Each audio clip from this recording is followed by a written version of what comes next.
معصوم بچوں کی آنکھوں کے سامنے شوہر نے بیوی کا قتل کر دیا۔ حیدرآباد میں سنسنی خیز واردات۔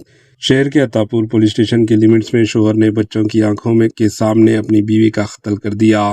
پولیس کے مطابق 31 سالہ کوملی اور اس کے شوہر اوناش کا تعلق ریاست مہاراشٹر سے بتایا گیا۔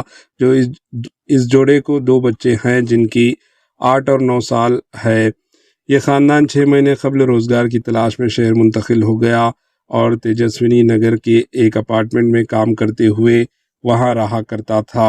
کوملی گھریلو امپلائی کے طور پر کام کرتی نظر آئی، جبکہ اوناش پیشے سے آٹو ڈرائیور ہے۔ گھریلو کام کاج کی وجہ سے گھر واپسی میں تاخیر پر اوناش اپنی بیوی کے کردار پر شک کر رہا تھا اور اسی مسئلے پر ان دونوں کے درمیان جھگڑے ہو رہے تھے۔ جمعرات کی رات شوہر حالت نشے میں گھر پہنچا اور ان دونوں کے درمیان جھگڑا ہوا، جس کے بعد برہم شوہر نے اپنے بچوں کی آنکھوں کے سامنے بیوی پر خنجر سے حملہ کر کے اس کا قتل کر دیا۔ Bureau report AHN news.